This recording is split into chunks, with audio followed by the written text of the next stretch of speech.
Welcome. In this short video, we will demonstrate 6 basic eye physical exam manuals. Knowing how to do these manuals is important for your physical diagnosis course, your time on wards, and for passing your Step 2 clinical skills exam. This is a basic ear and eye examination that should be done on any patient presenting on their primary care physician for physical. Today, I have Survi Rai Gandhi as my patient here. Let's get started. The first step in examining a patient's eye is getting the visual acuity. Visual acuity is measured one at a time by using an occluder and having the patient stand by 20 feet away from Snellen eye chart, reading off the letters one at a time. If patient normally wears glasses for distance, they should wear them during testing. If you are unable to set up a Snellen chart, you can use an eye card and get an estimate of patient's visual acuity. Record the results with either SC, meaning without glasses, or CC, with glasses. Note that the hand eye card should be 14 inches away from the patient's eyes. Rest your thumb and finger on the bones of cheek and brow respectively and ask the patient to look at each side and down. This technique gives you a good view of sclera and bulbar conjunctiva. Now ask the patient to look up as you depress both lower lids with your thumbs, exposing the sclera and conjunctiva. Inspect and note the color. Look for any swelling or nodules.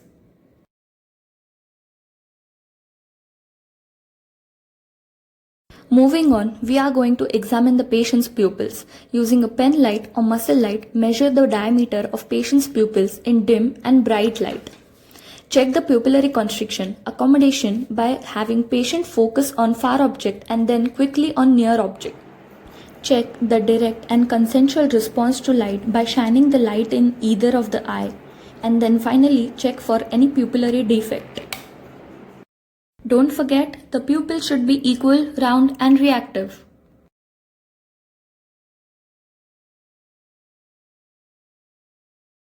Next, we need to check patient's extraocular movements.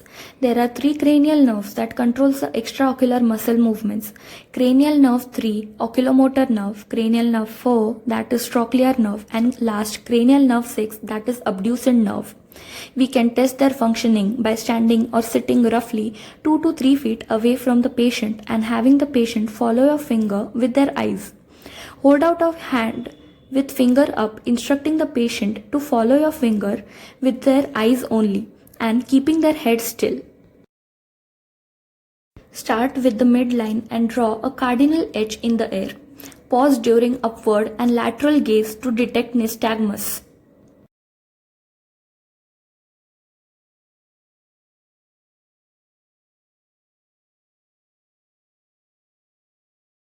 Ask the patient to follow your finger or pen as you move it towards the bridge of the nose.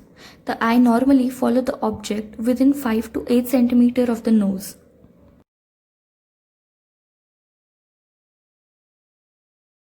Tell your patient to look at your nose and ask if any part of your face is missing. Next, hold your hands on either side of patient's face, making sure your hands are equidistant between yourself and patient. Tell the patient to look at your nose and ask how many hands they see. Finally, ask the patient to cover their right eye while you close your left eye. Instruct the patient to continue to stare at your nose while you proceed to hold up 1, 2 or 5 figures in each of the 4 quadrants of their visual field. Ask them how many fingers they see. If patient's eyes start to wander around, simply instruct them to keep staring at your nose and repeat the exam for that quadrant. Repeat the procedure for other eye as well. The most important part of performing this technique is the patient and examiner positioning and providing the patient with simple and concise directions. First, if patient or you are wearing any glasses, remove them because they can create artificial field defects. Then both the patient and examiner should be seated with their knees almost touching and their heads at equal heights. This positioning is important because you will be checking your visual field against of the patient, and if the two visual fields are not lined up symmetrically, then the test is not accurate.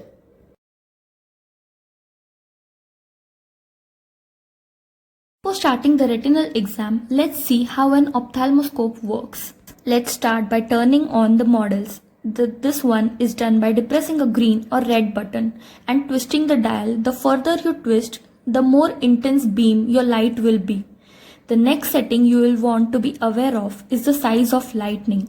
A bigger light will give you a bigger field of vision when you look at the retina, allowing you to see more of it at once.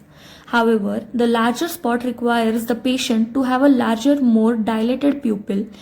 In someone with a small or even average size pupil, using the largest setting may give you a lot of glare as you try to focus on the retina. A smaller field of light will give you a smaller view but may be easier to use in a patient. Important dial is where you correct for the eyeglass prescription of both you and your patient. The red numbers show a myopic or minus prescription while green numbers show a hyperopic or plus prescription. Some direct ophthalmoscope may have a plus or minus sign.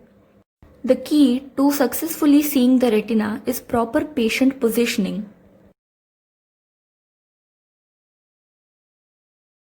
Exam is best done when patient is given dilating eye drops. However, these drops are not always available. So, make sure the lights in the room are dimmed to avoid the pupillary constriction, which would make the exam more difficult. Focus the ophthalmoscope on 0 diopters and stand roughly arm's length away, that is about 15 inches away from the patient. If you are examining the right eye, hold the ophthalmoscope in right hand and vice versa.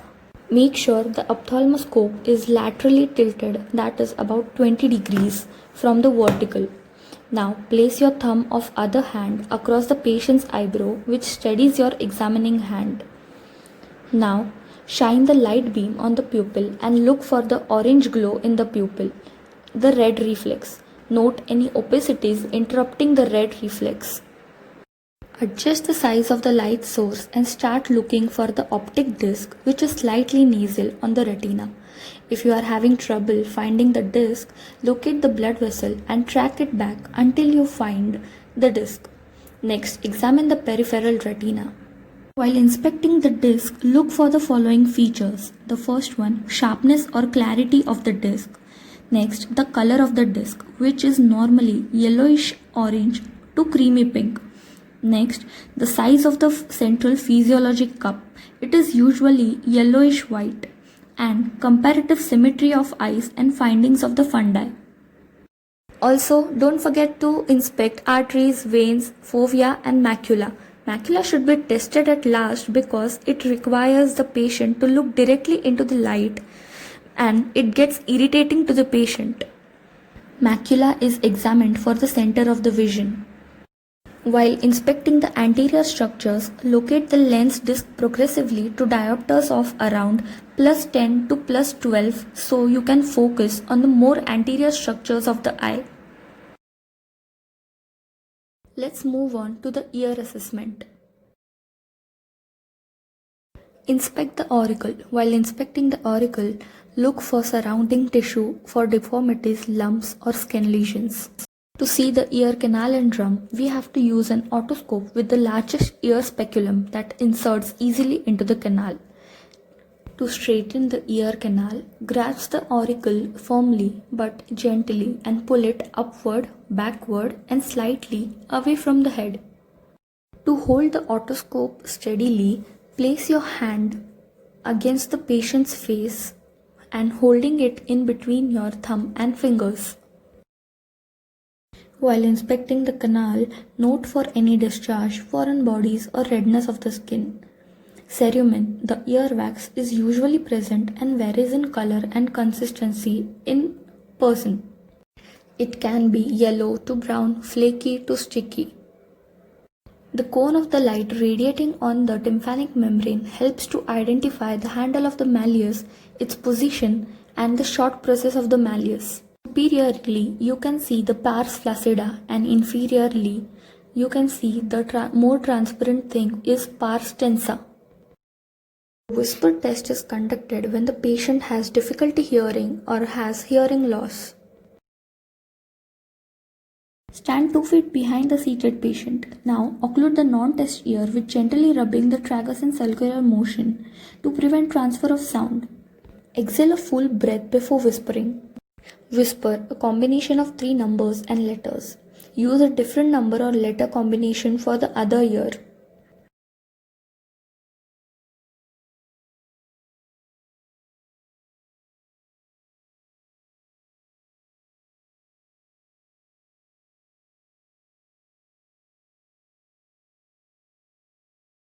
Let's begin with Rinne test. To conduct this test, a tuning fork of 512 Hz is required.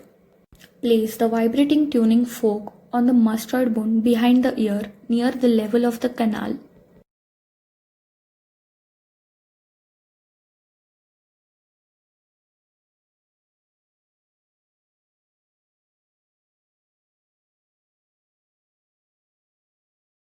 Ask the patient if he or she can no longer hear the sound, then quickly place the fork close to the ear canal and ask the patient if he hears the vibration.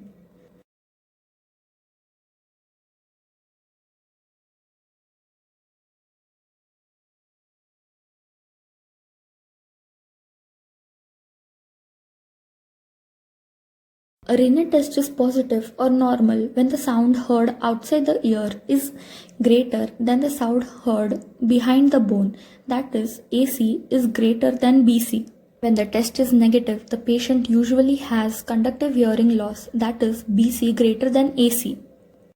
Same again, while conducting the Weber test, we need the tuning fork of 512 Hz. This test is conducted for the lateralization. Now, place the tuning fork in the middle of the forehead and ask the patient whether he hears the loudest sound in one ear or in other ear or in the middle. Normally, the vibration is heard in the midline or equal in both ears. In unilateral conductive hearing loss, the sound heard is in impaired ear, while in unilateral sensory neural loss, sound is heard in good ear.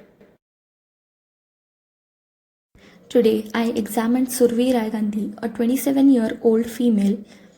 While inspecting the eyes, the visual acuity was 20 by 20 bilaterally, sclera was white, conjunctiva pink. The pupils were normally constrictive, equally round and reactive to light and accommodation. Disc margins were sharp, no hemorrhages or no exudates. While assessing the ear, there were no abnormalities noticed. There were no gross defects and tuning fork tests were normal. Tympanic membrane had a good cone of light and was intact with no perforations. PT to whisper test was normal. You can accomplish a lot of things while getting this test done and asking screening questions while testing. Thank you. Enjoy practicing.